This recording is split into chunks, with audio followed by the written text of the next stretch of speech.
mengajak masyarakat yang tidak mau memanfaatkan fasilitas kesehatan atau yang tidak mau memperhatikan kesehatan sendiri, kita ajak menyadari, kita ajak mereka sadar akan pentingnya kesehatan. Karena masyarakat itu, ya, mereka itu biasanya tidak mau, tidak tahu, dan tidak ingin. Bagaimana sih caranya merubah mindset mereka, merubah paradigma mereka, persepsi mereka, supaya mereka itu ingin dia sehat, ya. Nah, kayak ibu bapak nih, ahliannya ada akupuntur, bekam, terusnya herbal dan sebagainya, itu bisa. Artinya terjun ke masyarakat, ibu bapak bisa memperkenalkan. Nih, kalau misalkan tidak mau ke pelayanan kesehatan, nah ibu bapak bisa dengan ini ada combine biasanya.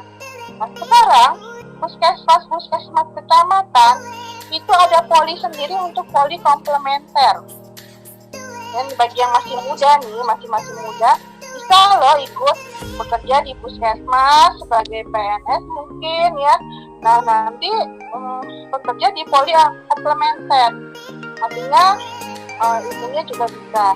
Jadi kerjanya dibayar di rumah punya klinik, di puskesmas juga bekerja. Seperti itu. Nah, lalu kalau semuanya itu, ya, fasilitas kesehatan kurang, status kesehatan kurang, otomatis daya tahan tubuhnya juga akan kurang. Rentan terhadap penyakit, imunitasnya pun menurun. Nah, itu adalah malnutrisi.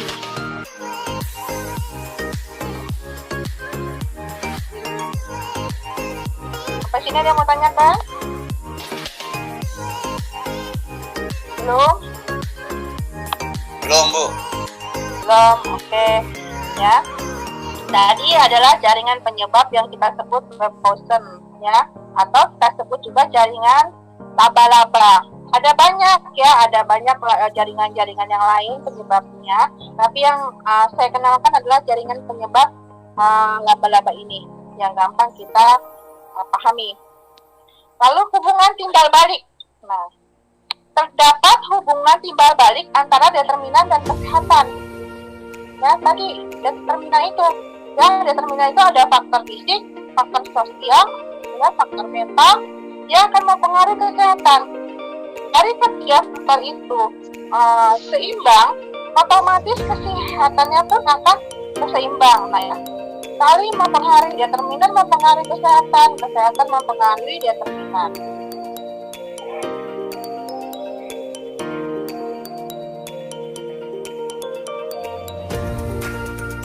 Tanya, Bu. Ya, silakan, Pak. Tadi kan Ibu ingin memperkenalkan kita ke jaringan laba-laba. Ya. Artinya jaringan laba-laba ini berarti paling penting. Lalu yang lain-lainnya itu gimana? Ada satu titik mana, sebenarnya hampir sama, ya, Pak, ya. Yang banyaknya itu ada di nanti saya lihat, nanti ada kita bahas di slide. Nah, ini, ya, ini adalah satu titik dari sekian macam faktor. Jadi ini kita sebut dengan titik fokus pada panah, ya. Nah, makanya nanti nanti saya akan jelaskan satu persatu. Tapi yang untuk kita pakai untuk contoh adalah jaringan penyebab ini, yang jaringan laba-laba ini. Karena memang ini yang mudah dipahami, mudah dimengerti, dan ini yang dipakai di Indonesia. Dan di masyarakat, kalau perawat CHR, kalau khusus komunitas, ya ini mau menggunakan jaringan ini. Bu Yuni, Ya. maaf, kok ditari materinya nggak kelihatan ya? Oh gitu ya. Kalau yang lainnya kelihatan nggak ya? Oh iya, sama Bu, saya juga. Saya pikir malah saya karena di jalan nih, makanya naik turun minyaknya. Saya nggak kelihatan. Saya juga nggak kelihatan materinya. Ini kenapa dalam dari Saya enggak, saya pikir ada sinyalnya Bu saya, karena lagi di jalan juga. Ini muter aja gitu. Oh, Ya sih, saya dari pikir tuh dari apa? Ya, saya muter-muter. Oke. Nanti saya coba lagi. Saya coba share lagi ya. Ini saya stop dulu.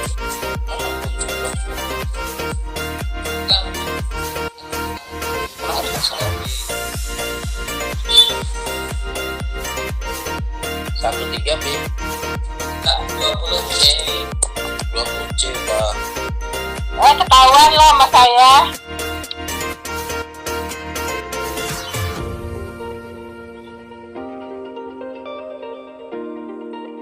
Sambil ngerjain Bu. Iya, ngerjainnya. Kelihatan sama kan saya kedengeran. Sudah kelihatan PPT-nya? Udah Bu, udah. Udah Bu. Udah kelihatan. Ya, alhamdulillah. Coba dari tadi ya, kalau dari tadi pada bilang udah dari tadi diperbarui. Kirain si sinyal kita Bu. Makanya saya tanya tadi kenapa harus Jadi ini ya, saya kasih tahu gambarannya ya. Yang jaringan laba-laba itu, ini saya kasih contohnya seperti ini ya. Ini jadi nih kita ibaratkan ini laba-labanya, dia akan memberikan. Nah ini adalah malnutrisinya yang tadi saya jelaskan tadi. Nah, hubungan timbal baliknya adalah ini. Nah, ya. Jadi determinan mempengaruhi kesehatan mempengaruhi determinan. Ya. Determinannya yang tadi ada faktor sosial, faktor fisik, dan faktor mental. Jadi ketiga faktor itu harus seimbang, harus bagus ya. Jangan ada yang salah satu kurang.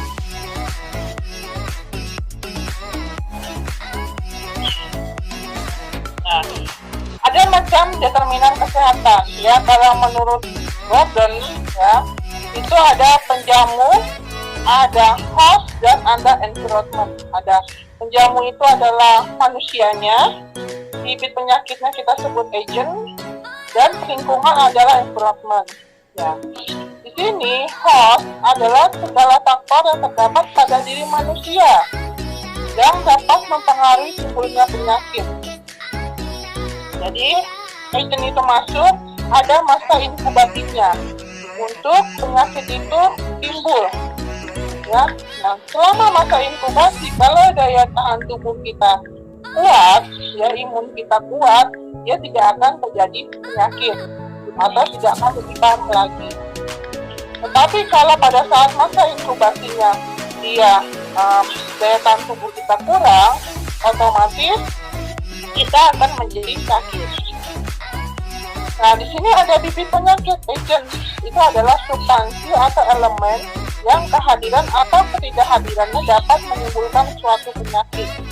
Ya, ada bakteri, ada virus, ada jamur. Ya, bakteri dibutuhkan oleh tubuh kita. Banyaknya bakteri dibutuhkan oleh tubuh kita 4-5. Tubuh kita membutuhkan bakteri esensial coli. Seperti ikan yakut, ada bakteri ya. Itu adalah bakteri yang dibutuhkan oleh tubuh kita, esensial coli. Tapi kalau bakteri esensial coli-nya melebihi dari yang dibutuhkan oleh tubuh kita akan merespon. Salah satunya adalah dengan diare ataupun sakit perut. Ya, dan pencernaan kita itu dimaklumi 4-5 esensial coli. Nah, lingkungan itu adalah agregat dari seluruh kondisi dan pengaruh luar yang mempengaruhi kehidupan dan perkembangan suatu organisme. Ya, lingkungan fisik, lingkungan kimia, lingkungan biologis, semuanya itu adalah mempengaruhi kesehatan kita. Kita sudah menjaga dengan baik, tetapi lingkungan kita keluar, rumah kita, ya, keluarga kita baik, jaga kesehatan begitu keluar, ya, ternyata banyak yang membuang sampah sembarangan, buatnya tidak jalan, polusi udara, polusi debu, polusi asap, dan sebagainya, itu bisa menyebabkan penyakit. Apalagi bagi orang-orang yang alergi terhadap suatu hal. Nah, di sini, ya, kesehatan ini kita kenal dengan segitiga environment. Ini namanya segitiga environment. Ya, ada kesehatan itu di tengahnya. Ya, ada host, agent, dan environment. Nah ini, kalau kita gambarkan dari macam determinannya. Kesehatan itu adalah titik pusatnya. Ya, host, agent, environment itu bisa mempengaruhi kesehatan, tergantung dari imun kita. Nah itu kalau kita gambarkan dari suatu perjalanan penyakit, kalau lingkungan itu berada di tengah, host, agent adalah di kanan dan kiri. Nah, sehat artinya seimbang antara host dan agent, antara H dan I. Sakit karena kuantitas dan kualitas bibit penyakit yang menurun, gambarnya seperti ini. Timpang hostnya, agentnya tinggi. Karena apa? Virus, bakteri, ataupun jamurnya dia banyak. Ya, jarang tubuh. Sehingga imun si manusia ini akan menurun, dia sakit. Nah, sakit karena adanya lingkungan yang berubah, si E-nya itu bergeser ke host, bergeser ke agent. Ya, seperti itu, timpang. Sakit karena daya tahan penjamu menurun. Nah, ini hanya ya, dia akan E-nya akan bergeser kepada H. Ini adalah gambar tentang sehat sakit menurut segitiga environment.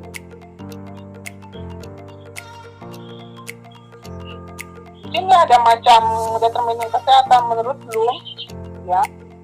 Perilaku kesehatan itu adalah kebiasaan sehari-hari atau gaya hidup seseorang.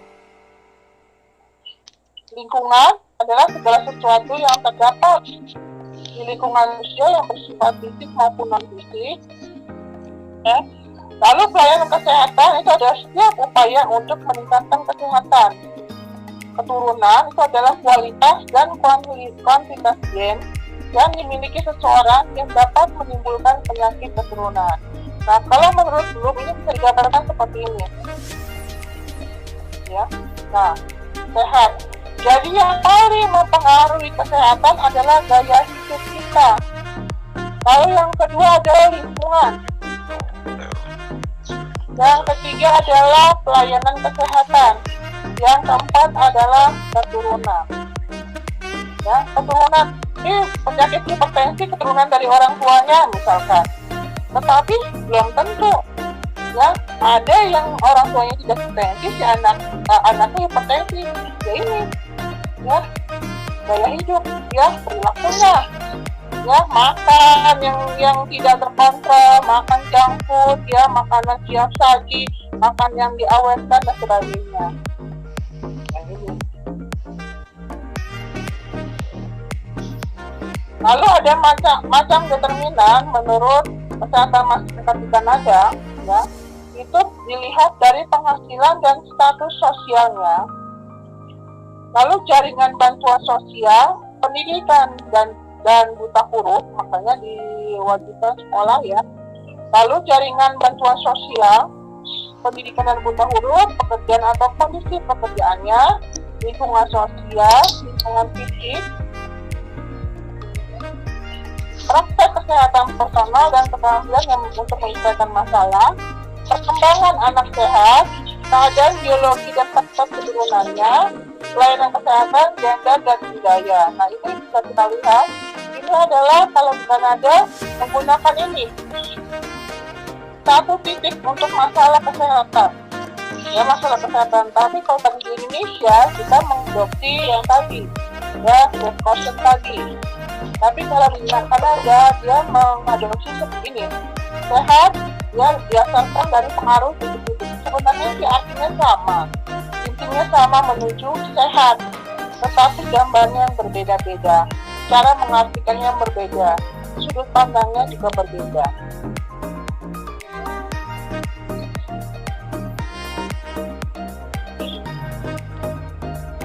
Nah, kalau menurut Labonte, jadi ada faktor pelindung, faktor resiko. Nah, faktor pelindung itu adalah gaya hidup sehat.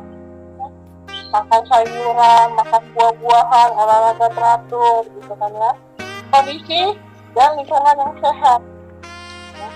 Lingkungannya, pasti banyak tanamannya, ventilasinya, ya. Artinya di rumah itu standar rumah sehat seperti apa?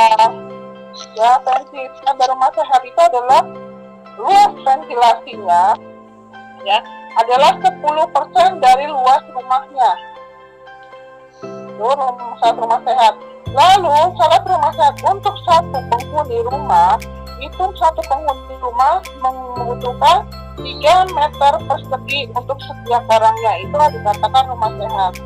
Tetapi di Jakarta itu belum bisa dikatakan ada yang bisa rumah sehat ada, tapi di Jakarta banyaknya yang sempit ya, yang sempit. Itu bisa kita modifikasi ventilasinya, terus juga kita modifikasi luas untuk satu orangnya itu dengan meningkat ke atas, ya, kita tingkatkan. Lalu faktor resiko, di sini kita lihat kondisi yang berisiko. Kondisi yang berisiko adalah kondisi pada usia, ada lansia, pada ibu hamil, pada balita, itu adalah faktor ya, kelompok yang berisiko dan kondisi yang berisiko. Lalu perilaku berisiko, fisiologi berisiko, ya seperti itu. Nah ini menurut Wilson, gaya hidup, genetika, lingkungan fisik, lingkungan sosial, status sosial dan tes, ini hampir sama ya tadi yang dari Kanada. Cuma yang dari Kanada itu banyak faktornya, kalau Wilson hanya sampai 6 faktor. Penjelasannya hampir sama. Gaya hidup, dari berbagai macam determinan kesehatan, tampak peranan gaya hidup sangat penting.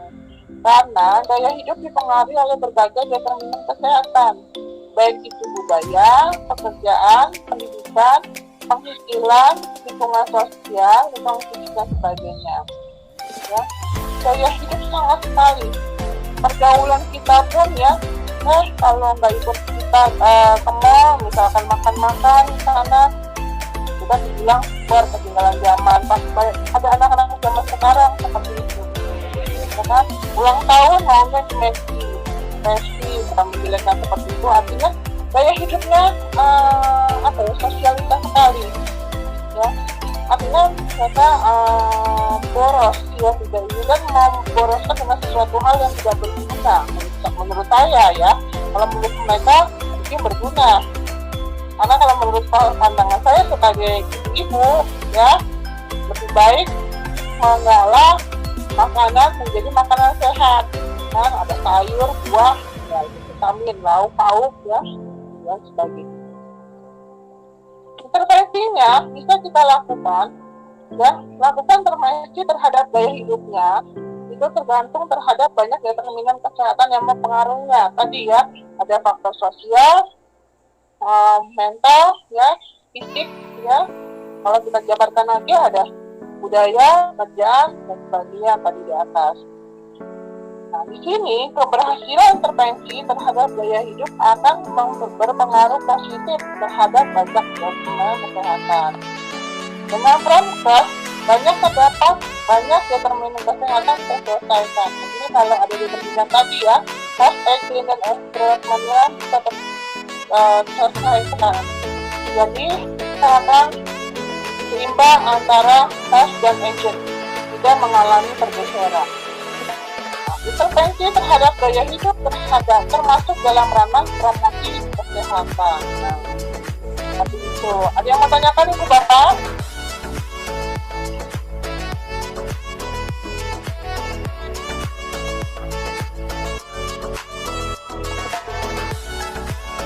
Ada yang mau tanyakan? Ada Bu. Ada mau nanya. Ya, silakan. Penyakit seseorang itu kan ada yang sebabnya karena faktor keturunan ya Bu ya. Ya. Nah, terus apakah orang yang tidak yang punya faktor keturunan penyakit dari orang tuanya pun kemudian bisa terbebas dengan memperbaiki gaya hidupnya Bu? Misalnya orang tuanya dua-duanya kena DM, kan peluang besar peluang terkena DM ke turunannya kan besar sekali ya. Iya. Turunannya ini gaya hidupnya sehat itu, makan minumnya dan sebagainya. Ya. Apakah bisa terkena juga, Bu? Gitu. Itu pertanyaannya. Tidak terkena apa? Artinya gini. Tadi kan kita lihat ya, yang pertama dari pelayanan kesehatan itu adalah gaya hidup. Nah, yang ini. Nah. Ya kan?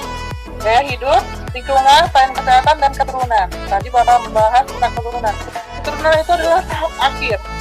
Artinya kalau orang tuanya dua-duanya sama DM, bisa nggak dia terkena DM?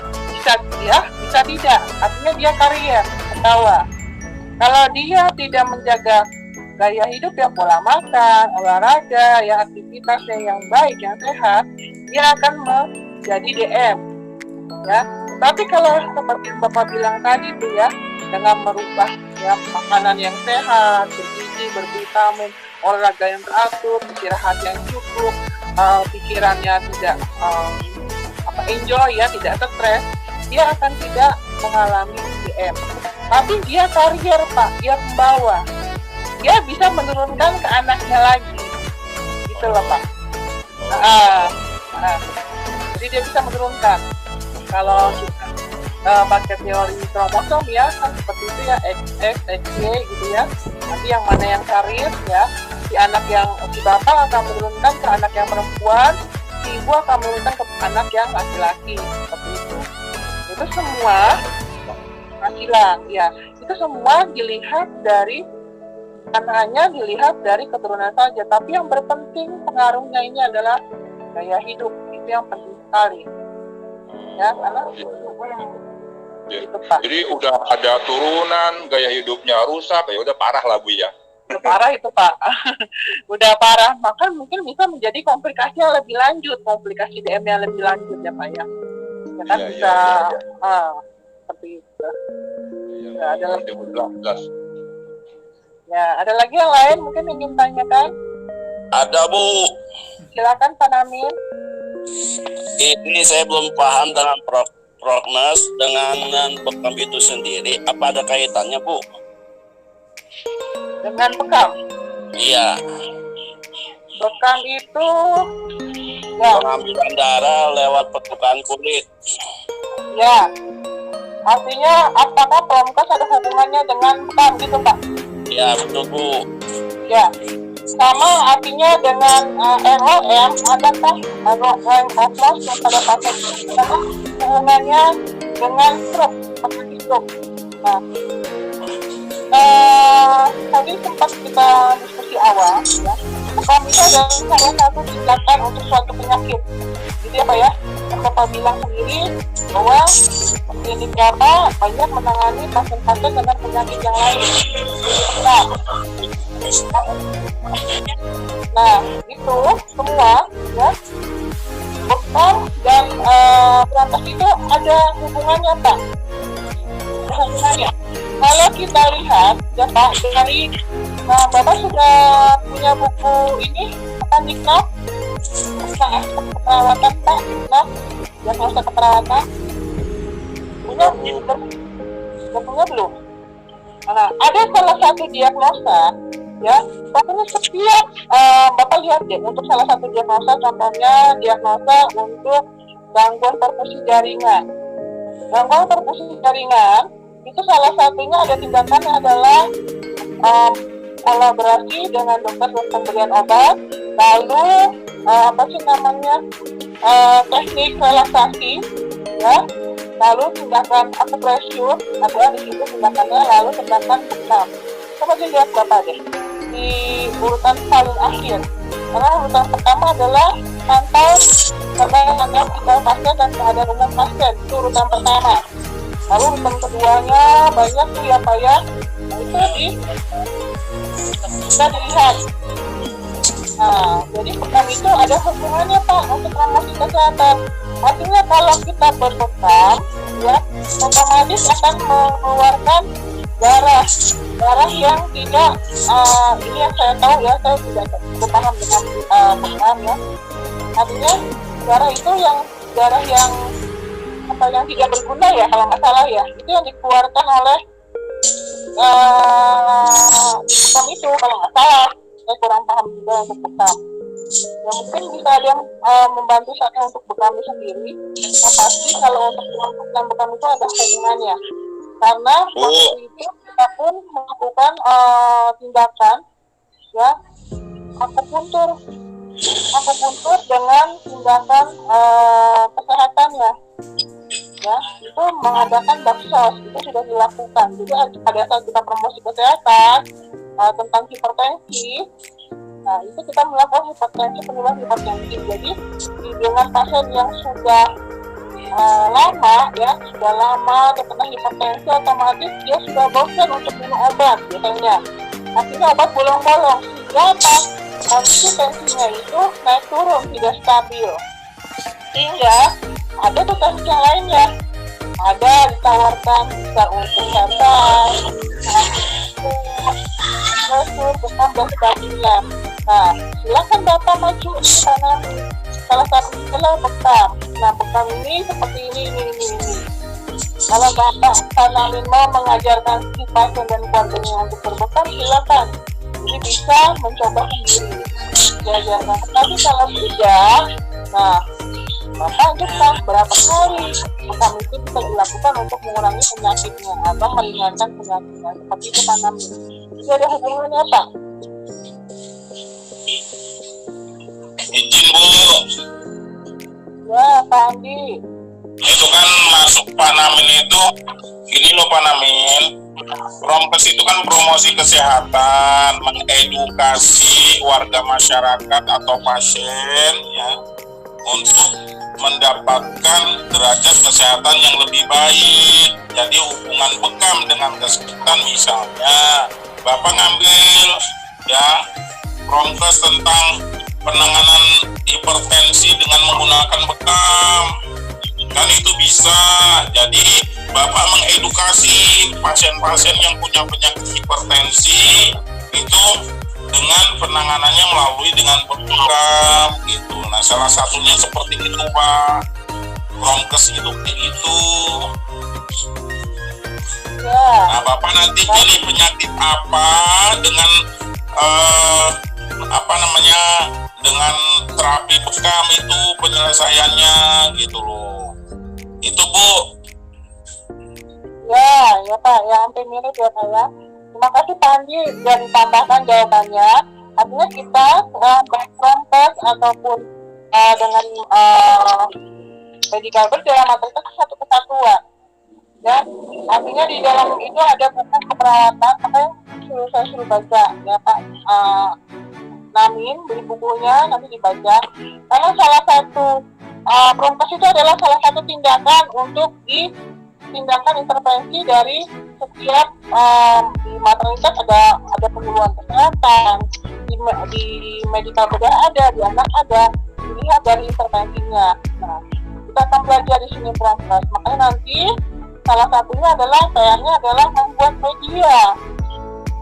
Nah, kalau misalkan ngambilnya tentang gizi pada ibu hamil, otomatis akan membahas dari segi keperawatan maternitas.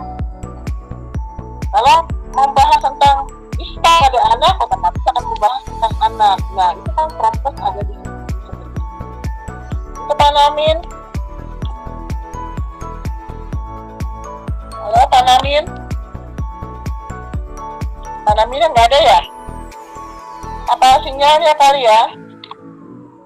Baik, saya anggap Pak Namin nanti kalau memang ada yang ingin ditanyakan lagi silakan ya, bisa WA atau bisa berdiskusi dengan teman yang lainnya. Ada yang mau tanyakan lagi? Ada, saya pikir nggak ada apa, sinyalnya mungkin mau. Mana Pak Namin? Mbak Ruli. Jadi begitu ya Bu ya, caranya ya. Halo Mbak. Mbak Ruli. Itu langkon bagus tuh. Ya. Kamu sudah putus semua. Jadi Begitu Pak Naminnya tadi jawaban saya dan ditambahkan oleh Pak Andi, jadi jawabannya seperti itu. Jadi nanti ke depannya Pak Namin bisa mengambil kasus-kasus penyakit yang lain diperdalam ya. Yang tadi sudah ke saya Pak Andi adalah tentang hepatitis, penyakit hepatitis. Terus Pak Karya tentang hipertensi, ya itu yang baru saya list 2 orang ya. Tadi mau sempat Bu Ami tapi belum sempat menjawab ya. Artinya gini, nanti Promkes ini ada micro teaching. Micro teaching ini adalah membuat SAP atau satuan acara pengajaran dan membuat media. Medianya Ibu Bapak membuat leaflet dan lembar balik atau pamflet atau buklet, terserah, tergantung dari sasarannya. Nah, Ibu Bapak tadi saya tawarkan ya, tadi juga Pak Andi bilang mengusulkan bagaimana kalau kasusnya pilih sendiri. Silakan, penyakitnya dipilih sendiri silakan. Yang penting tidak sama dengan temennya. Misalkan Pak Karya hipertensi, Pak Namin ngambil hipertensi lagi, nggak boleh. Ya, salah satu, tadi Pak Karya sudah hipertensi, Pak Namin ganti penyakit yang lain, stroke misalkan, seperti itu. Ya, nanti 2 minggu sebelum jadwal UAS dilakukan, kita akan micro teaching. Kalau pandemi ini sudah berakhir, kita ketemu di kampus untuk latihan micro teaching. Audiennya adalah kakak kelasnya ataupun adik kelasnya atau masyarakat sekitarnya yang saya kumpulkan. Ya, seperti itu. Nah, ini akan dilakukan salah satu penilaian juga untuk micro teaching dan medianya. Gitu ya, Ibu Bapak yang tadi terlambat untuk masuk. Ada yang mau tanyakan lagi?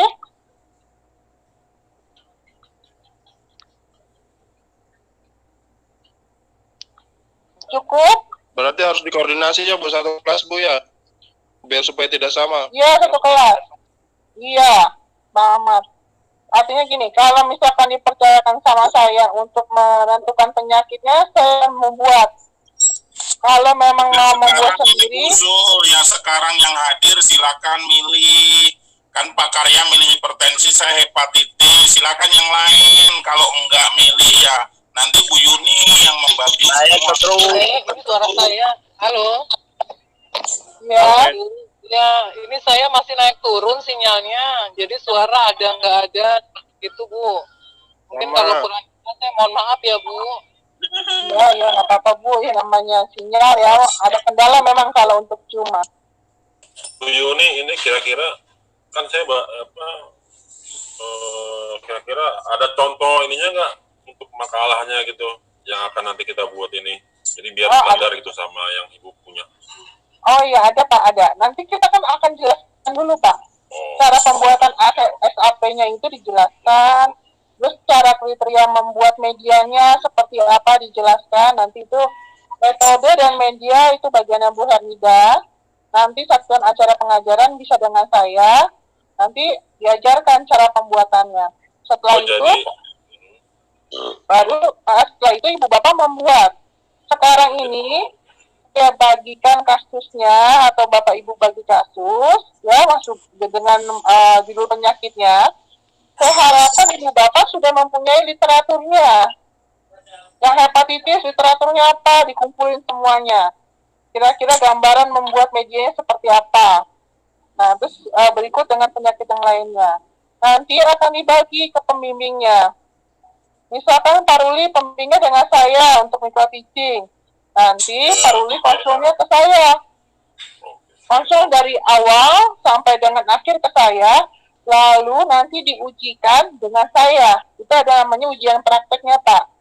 Jadi ujian praktek Promkes itu ada ujian prakteknya, micro teaching itu namanya. Jadi yang membimbing juga yang menguji. Nanti ada audiensnya. Audiensnya yaitu bisa tadi. Bisa kakak kelasnya, adik kelasnya, atau masyarakat yang saya undang. Gitu. Ya Bu. Kalau paham ya Pak Ruli ya? Ya, Pak Ruli sudah ada gambaran penyakitnya apa? Penyakitnya apa ya? Kejiwaan boleh nggak Bu? Apa? Kejiwaan enggak? Kejiwaan. Kejiwaan, jiwa di masyarakat. Bapak Iya, mau ngambil apa di jiwa? Ya, orang gila gitu. Sakit jiwa. Gila pada puyeng, Bu. Nanti dulu saya pikir-pikir dulu, Bu. Iya. Bisa, Bu. Apa ya saya nggak Apa? tahu. Ya pokoknya kejiwaan itu harus lihat Pak, karena kejiwaan itu pada saat mikrotikin kita kan sasarannya paling hanya orang tua ya. Biasanya Oh, kalau Kanker payudara terhadap laki-laki, Bu. Gimana, Bu? Kanker payudara untuk laki-laki. siapa darah untuk laki-laki? Iya, kanker payudara untuk laki-laki karena dulu mertua saya seperti itu. Ya, itu bisa Pak, bisa itu bisa. Cuman kita lihat lagi Pak, itu kan kasusnya hanya berapa persen di Indonesia ya Pak ya? 1% di dunia, Pak. Bu, Ibu.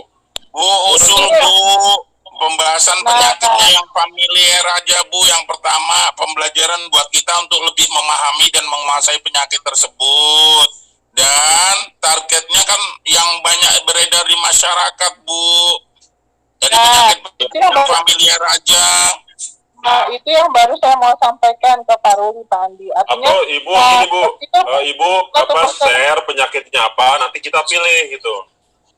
Ibu yang share penyakitnya, nanti kita yang pilih. gitu. Iya, Yang intinya seperti sekarang nih, familiar sekali nih, lagi tren sekali adalah COVID-19. Itu silakan dibahas, Pak. Ya kan? Handshake, Bu. Tapi nanti saya coba list ya, temen yang sudah tadi mengusulkan judulnya adalah Pak Andi dan Pak Karya, hipertensi dan hepatitis. Yang lainnya saya coba buatkan, nanti akan saya Bu, ya, saya HNP. Ya, yang HNP Pak Ahmad. Iya, HNP Ahmad Rohimi. Saya Ahmad Rohimi HNP, oke, boleh. gastritis, Bu. Demam, Bu, demam. Dian gastritis. Iya. Kalau ekstrim bisa nggak sih, Bu? Kita terus. Kalau lemas saraf bisa nggak, Bu? Lemas saraf, Bu, kan banyak sekarang yang mengeluh. Laki-laki itu kurang bisa memuaskan istrinya, Bu. Kita lagi milih apaan sih, Bu? Maaf, Bu, Bu. Judul untuk mikroticing, Bu. Oh, pilih materi penyakit masing-masing ya, Bu ya? Ya. Iya. Diabetes bisa nggak, Bu? Diabetes. Ya. Silakan. Diabetes siapa? Ruli, Bu. Ruli. Ruli diabetes ya, DM ya. DM yang ketergantungan insulin apa non insulin, Pak? Yang tergantungan insulin ya? Tergantungan insulin. Ya. Diabetesnya ya? Ya. Serangan jantung, Bu. Boleh, Bu. Lambung boleh nggak, Bu? Serangan jantung, Bu. Lambung penyakit apanya nih yang mau dibahas? Ada kodenya nggak? RO itu ya? Gastritis. Bingung malah suruh milih. Ibu aja deh tentuin deh. Kalau Ibu Titi, Bridget. Ibu Titi apa? Saya terserah Ibu aja, Bu. Bingung malah milih, Bu, pada rebutan, Bu. Enggak gini ya, yang sudah ini kan nanti saya coba ini kan ya, nanti saya tulis di grup ya, atau nanti saya kasih ke si pennya yang sudah memilih dan usulan judul dari saya. Nanti silakan Ibu Bapak pilih sendiri. Kalau memang nanti jadi rebutan lagi, berarti saya akan memilihkan. Baik, Bu. Terima kasih, Bu. Ya, sama-sama. Ada lagi yang mau ditanyakan? Cukup, Bu. Cukup. Baik, kalau tidak ada yang mau ditanyakan lagi, nanti materi akan saya share di DCR. untuk jadwal UTS yang sudah dijadwalkan Bu Gaya untuk minggu depan Promkes, saya kan koordinatornya, selaku koordinator menyatakan bahwa UTS-nya tidak bisa diselenggarakan karena materinya hanya baru 2. Mungkin 2 materi lagi kita baru bisa UTS, ya seperti itu. Nanti akan dikasih jadwalnya lagi. Ya baik, kalau tidak ada yang tanyakan, saya akhiri ya. Ibu bapak persiapan untuk ujian lagi matematika jam 3 ya. Baik, untuk yang terlambat masuknya silakan nanti ditanya dengan teman-temannya penjelasannya apa dan dilihat di materi itu. Baik, terima kasih. Wabillahi taufiq wal hidayah. Wassalamualaikum warahmatullahi wabarakatuh. Waalaikumsalam warahmatullahi wabarakatuh.